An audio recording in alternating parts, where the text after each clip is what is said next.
রাধে রাধে, জয় শ্রীকৃষ্ণ। নমস্কার বন্ধুরা, আজকে নতুন পর্বে আপনাদের সকলকে জানাই আন্তরিক শুভেচ্ছা ও স্বাগত। বন্ধুরা, আশা করি আপনারা সবাই ঈশ্বরের আশীর্বাদে ভালো আছেন, সুস্থ আছেন। আজকের এই পর্বের বিষয় হলো এই বছর অর্থাৎ 2026 সালে বাংলা 1433 বঙ্গাব্দে কবে পড়েছে পাণ্ডবা নির্জলা একাদশী। একাদশী তিথি কখন শুরু কখন শেষ, ইস্কন, এসমাত্ত গোস্বামী ও নিম্বাক মতে একাদশী পালনের সম্পূর্ণ সময়সূচি এবং পালনের সঠিক সময়সূচি। এছাড়াও আমরা জেনে নেব পালনের দিন গঙ্গা স্নান ও দানের সব থেকে শুভ সময় কখন থাকতে চলেছে, অমৃত যোগ ও মহেন্দ্র যোগের সময়সূচি এবং পাণ্ডবা নির্জলা একাদশীর ব্রত কথা ও মাহাত্ম্য। এই সবকিছুই জেনে নেব আজকের এই পর্ব থেকে। বন্ধুরা, যদি আমার চ্যানেলে নতুন হয়ে থাকেন চ্যানেলটিকে সাবস্ক্রাইব করে পাশে থাকার অনুরোধ রইল। আর যারা ইতিমধ্যে আমার চ্যানেলটিকে সাবস্ক্রাইব করেছেন তাদেরকে জানাই অনেক অনেক ধন্যবাদ। আশা করি এই ভিডিওটি আপনাদের জন্য খুবই হেল্পফুল হবে। ভিডিওটির মূল পর্বে যাওয়ার আগে ভগবান বিষ্ণুকে স্মরণ করে কমেন্ট বক্সে অবশ্যই লিখুন জয় শ্রী বিষ্ণু, জয় মা লক্ষ্মী। আগামী 25শে জুন 2026 বাংলা 10ই আষাঢ় 1433 বঙ্গাব্দ বৃহস্পতিবার বছরের শ্রেষ্ঠ পাণ্ডবা নির্জলা একাদশী অর্থাৎ 25শে জুন 2026 বাংলা 10ই আষাঢ় 1433 বঙ্গাব্দ বৃহস্পতিবার পালিত হবে পাণ্ডবা নির্জলা একাদশী। পাণ্ডবা নির্জলা একাদশীর ব্রত পালিত হবে 25শে জুন 2026 বাংলা 10ই আষাঢ় 1433 বঙ্গাব্দ বৃহস্পতিবার। পাণ্ডবা নির্জলা একাদশীর অধিষ্ঠাত্রী দেবতা হলেন ত্রিবিক্রম। পক্ষ শুক্লপক্ষ। ইস্কন, এসমাত্ত গোস্বামী ও নিম্বাক মতে পাণ্ডবা নির্জলা একাদশীর ব্রত পালিত হবে 25শে জুন 2026 বাংলা 10ই আষাঢ় 1433 বঙ্গাব্দ বৃহস্পতিবার। একাদশী তিথি শুরু হবে 24শে জুন 2026 বাংলা 9ই আষাঢ় 1433 বঙ্গাব্দ বুধবার রাত 8:22 থেকে এবং একাদশী তিথি সমাপ্ত হবে 25শে জুন 2026 বাংলা 10ই আষাঢ় 1433 বঙ্গাব্দ বৃহস্পতিবার রাত 9:29। এই দিন অর্থাৎ একাদশীর দিন অমৃত যোগের সময় থাকবে সকাল 7:42 থেকে সকাল 11:15 মধ্যে ও দুপুর 1:55 থেকে বিকাল 5:29 মধ্যে এবং রাত 9:55 মধ্যে ও রাত 12:03 থেকে রাত 1:29 মধ্যে। পালনের দিন অর্থাৎ 26শে জুন 2026 বাংলার 11ই আষাঢ় 1433 বঙ্গাব্দ শুক্রবার মহেন্দ্র যোগের সময় থাকবে সকাল 5:56 থেকে সকাল 6:49 মধ্যে ও সকাল 9:29 থেকে সকাল 10:22 মধ্যে। এই দিনেই অর্থাৎ পালনের দিন শুক্রবার অমাবস্যা সমাপ্ত হবে সকাল 9:33। ইস্কন মতে পালনের সময় হবে 26শে জুন 2026 বাংলার 11ই আষাঢ় 1433 বঙ্গাব্দ শুক্রবার সকাল 4:54 থেকে সকাল 9:24 মধ্যে একাদশী পালন করে নিতে হবে। এসমাত্ত গোস্বামী ও নিম্বাক মতে নির্জলা একাদশী পালনের সময় হবে 26শে জুন 2026 বাংলার 11ই আষাঢ় 1433 বঙ্গাব্দ শুক্রবার সূর্যোদয় থেকে সকাল 9:56 মধ্যে একাদশী পালন করে নিতে হবে। পালনের দিন সূর্যোদয় হবে সকাল 4:57 এবং সূর্য অস্ত যাবে সন্ধ্যা 6:23। গঙ্গা স্নান ও দান করার শুভ সময় থাকবে 26শে জুন 2026 বাংলার 11ই আষাঢ় 1433 বঙ্গাব্দ শুক্রবার সকাল 5:56 থেকে সকাল 9:25 মধ্যে গঙ্গা স্নান ও দান আদি।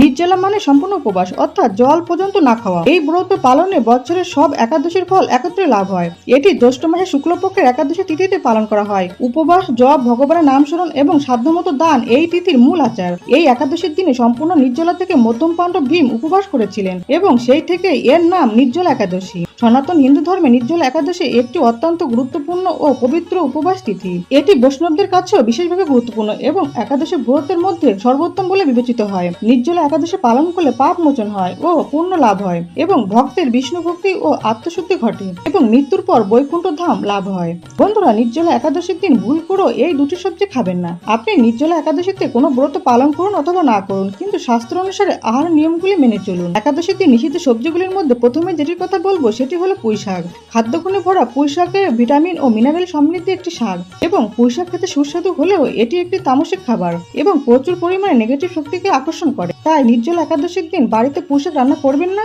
এবং কোনোভাবে তা খাবেনও না। এছাড়া এই দিন আমিষ খাবার যেমন মাছ, মাংস, ডিম, পেঁয়াজ, রসুন, মুসুর ডাল ইত্যাদি তামসিক আহার এড়িয়ে চলুন এবং রান্না সাধারণ লবণের পরিবর্তে সন্দক লবণ এবং সরিষার তেলের পরিবর্তে ঘি ব্যবহার করা উচিত। দ্বিতীয় নিষিদ্ধ সবজিটি হলো সিম। এই দিন বাড়িতে কখনোই সিম রান্না করবেন না। এছাড়া নির্জলা একাদশীর দিন কোনো প্রকার নেশা জাতীয় খাবার এই দিন গ্রহণ করবেন না। একাদশী পালনের সময় চা, বিড়ি, সিগারেট, পান, কফি, মদ ইত্যাদি জাতীয় খাবার না খাওয়াই ভালো। এছাড়া এই দিন চুলদাড়ি কাটা তথা ক্ষৌরকর্ম ও নখ কাটা সম্পূর্ণরূপে নিষিদ্ধ। বন্ধুরা, নির্জলা একাদশী করলে শুধু যে নিজের জীবনে সদ্গতি হবে তা নয়, কারোর পিতামাতা যদি নিজ কর্মদোষে নরকবাসী হন তবে তাদের পুত্রই একাদশী পালন করে পিতামাতাকে নরক থেকে উদ্ধার করতে পারে। এই একাদশী এতটাই শক্তিশালী। নির্জলা একাদশীর এই বিশেষ শুভ দিনে গঙ্গা বা যে কোনো পবিত্র নদীতে স্নান করলে তা প্রচুর পুণ্য ও আধ্যাত্মিক আশীর্বাদ নিয়ে আসে। এই দিন স্নানের পর ভগবানের নাম জপ করুন। উপবাসের সময় জপ করলে তা আপনার শরীরের চারপাশে একটা ঢাল তৈরি করে এবং আপনাকে সকল ধরনের নেগেটিভ শক্তির হাত থেকে রক্ষা করে। নির্জলা একাদশী শুধুমাত্র একটি ব্রত নয়, এটি বিশ্বাস, ভক্তি ও আধ্যাত্মিকতার এক শক্তির উৎস। শাস্ত্রে বলা হয়েছে একাদশী পালন করা আমাদের সকলের কর্তব্য এবং যারা একাদশী করবেন এই দিন পঞ্চ রবিশস্য এড়িয়ে চলবেন, কারণ পঞ্চ রবিশস্য একাদশীতে গ্রহণ করলে ব্রত নষ্ট হয়। পঞ্চ রবিশস্যের মধ্যে পড়ে সর্ষে বা সর্ষের তেল, সয়াবিন এবং তিল তেল, এছাড়া চাল, মুড়ি, চিড়া, আটা, ময়দা, ছাতু, খই ইত্যাদি এবং ডাল জাতীয় সকল প্রকার খাদ্য যেমন মুগ, মুসুর, ছোলা, মটর, বটবটি ইত্যাদি। নির্জলা একাদশী ব্রত করার সময় আম, কলা, পেঁপে, তরমুজ, আনারস, লেবু ইত্যাদি ফল এবং দুধ, দই, ছানা, সন্দেশ, ঘি, আলু, গোলমরিচ, সামার চাল এবং সিঙ্গারার আটা বা পানির ফলের আটার তৈরি খাবার খাওয়া যাবে। এই দিন তুলসী পাতা দিয়ে ভগবান বিষ্ণু পূজা করুন, পাঠ করুন, বিষ্ণু সহস্রনাম জপ করুন এবং সন্ধ্যায় প্রদীপ জ্বালিয়ে ভগবানের নাম সংকীর্তন করুন, কারণ নাম সংকীর্তনই সর্বোত্তম সাধনা। দ্বাদশীতে কোনো ব্রাহ্মণ বা গরিব মানুষকে সাধ্যমতো কিছু দান করে একাদশীর পালন করুন। একাদশী ব্রত পালনের মূল উদ্দেশ্য কেবল খাওয়া দাওয়ার বিধি নিষেধ নয়, নিরন্তর ভগবানের নাম স্মরণ, মনন ও শ্রবণ কীর্তন এবং গীতা পাঠ বা ভগবত পাঠের মাধ্যমে একাদশী দিনটি অতিবাহিত করতে হয়। একাদশী পালনের সময় কলহ, পরনিন্দা, পরচর্চা, মিথ্যা কথা বলা, ক্রোধ, ঈর্ষা সম্পূর্ণরূপে নিষিদ্ধ। বন্ধুরা, এবার আমরা জেনে নেব পাণ্ডব বা নির্জলা একাদশী অতি প্রাচীন ও শক্তিশালী চারটি উপায় বা টোটকা। প্রথম উপায়টি হলো, যদি শারীরিকভাবে সম্ভব হয় তাহলে নির্জলা একাদশীতে সারাদিন জল ও খাবার ছাড়া উপবাস করুন এবং সারাদিন ওম নমো ভগবতে বাসুদেবায় এই মন্ত্র জপ করুন। এতে মানসিক শান্তি ও পাপ ক্ষয় ঘটে। দ্বিতীয় উপায়টি হলো, নির্জলা একাদশীর দিন সন্ধ্যায় একটি তিলের তেল বা ঘিয়ের প্রদীপ জ্বালিয়ে ভগবান বিষ্ণুর সামনে রাখুন। এতে জীবনের অন্ধকার দূর করে এবং আলোর পথ দেখায়। তৃতীয় উপায়টি হলো, নির্জলা একাদশীতে ভগবদ গীতা পাঠ করুন, কারোর মুখ থেকে শুনুন, এতে আত্মশুদ্ধি ঘটে। চতুর্থ উপায়টি হলো, নির্জলা একাদশীর দিনে তুলসী পাতা দিয়ে ভগবান কৃষ্ণ বা ভগবান বিষ্ণুর পূজা করুন এবং ভগবানকে তুলসী পাতা দিয়ে চন্দন ও গঙ্গা জল মিশিয়ে তিলক দিন। এটি খুবই পবিত্র ও শুভ কাজ বলে মনে করা হয়। নির্জলা একাদশীর দিনে নারকেল খাওয়া হলো একটি আচার যা উপবাসের গভীরতা বজায় রেখে ভক্তের শরীর ও মন দুটোই রক্ষা করে। এই নারকেল পুজোতে অর্ঘ্য দিয়ে ভগবানের প্রসাদ হিসাবে গ্রহণ করুন। সম্ভব হলে নারকেলের জল পান করুন এবং সামান্য হলেও একটি সাদা নারকেল এই দিন অবশ্যই খান, কিন্তু তা দুধ বা চিনির সঙ্গে মিশিয়ে খাবেন না। নারকেল হলো এমন একটি ফল যা শস্য নয়। বন্ধুরা, যদি কারোর পক্ষে নির্জলা উপবাস করা সম্ভব না হয় তাহলে শুধু জল বা ফল খেয়ে থাকলেও উপবাস রাখা যায়। যারা অসুস্থ বা বৃদ্ধ তারা মন থেকে ভগবানের নাম স্মরণ ও সাধ্যমতো অল্প কিছু দান করলেও ব্রতের ফল লাভ করতে পারেন। বন্ধুরা, পদ্মপুরাণ ও ভবিষ্যৎ পুরাণ এবং ব্রহ্ম বৈবর্ত পুরাণে শ্রী ভীমসেন ব্যাস সংবাদে নির্জলা একাদশীর ব্রত কথা ও মাহাত্ম্য বর্ণিত হয়েছে। মধ্যম পাণ্ডব ভীমসেন ছিলেন খুবই ভোজন রসিক এবং ব্রত পালনে অক্ষম। ভীম এই একাদশী ব্রতকে শ্রদ্ধা করতেন, কিন্তু তিনি না খেয়ে থাকতে পারতেন না। তখন মহর্ষি ব্যাসদেব তাকে বললেন, তুমি যদি জ্যৈষ্ঠ মাসে শুক্লপক্ষের একাদশীতে একবার নির্জলা উপবাস করো তাহলে বছরভর সমস্ত একাদশীর ফল তুমি পাবে।